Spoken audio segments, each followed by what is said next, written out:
she said into the mirror, examining her nose pores. "I think between the three of you, you've already got the uncomfortable thing covered."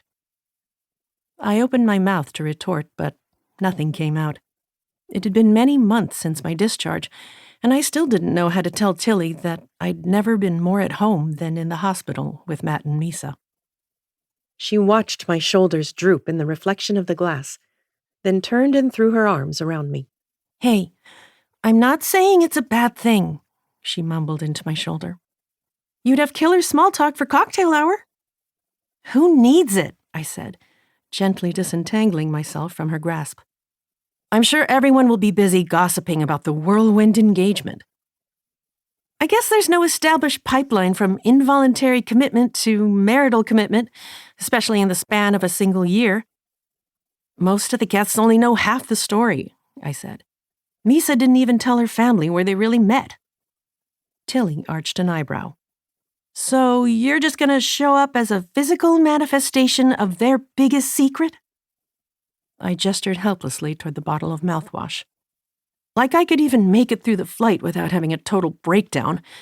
I want to be there for them and, be halfway normal, but I don't know if I have it in me." "If you're not well enough, they'll understand better than anyone," she said, her voice softening just a touch. "It's not that," I said, pouring one last cup of Listerine for good measure. "It's just that I'd rather shave off my eyebrows than watch Matt Costigan marry someone else." As the final shot of noxious mint hit the underside of my tongue, I couldn't help but notice Tilly's pained expression in the mirror, as if she too was battling both gingivitis and certain heartbreak. Here are 5 good reasons why I, and not Misa, should have ended up with Matt. 1. Dibs. Not to brag or anything, but I wound up in the psych ward first.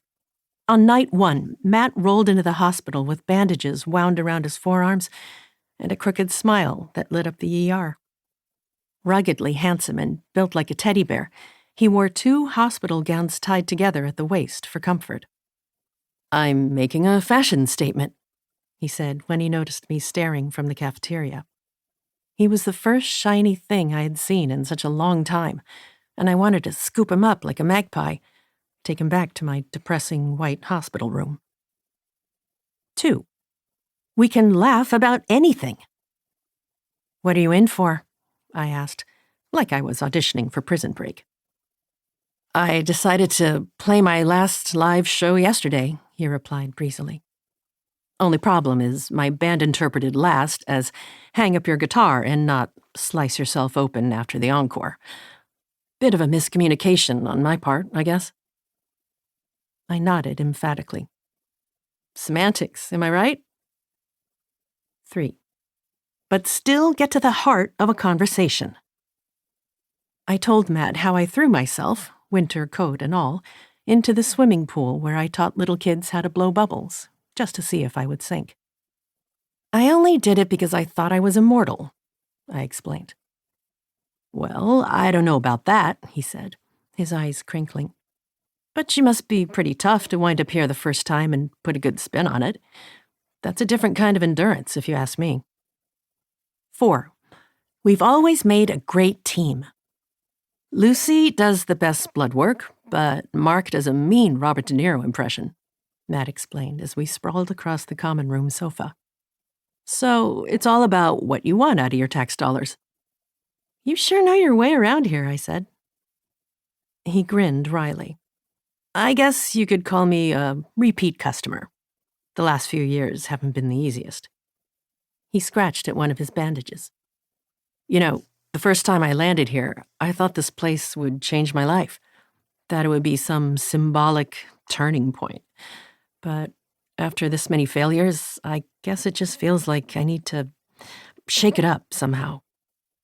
"Maybe now's your chance," I offered, and his eyes met mine. "Why not?" he said. "We've got nothing left to lose." 5. He can make me feel at home anywhere. That first night, he walked me to my room and leaned against the doorway. "So, you got any breakfast plans?" he asked. I laughed. "I could squeeze you in before group."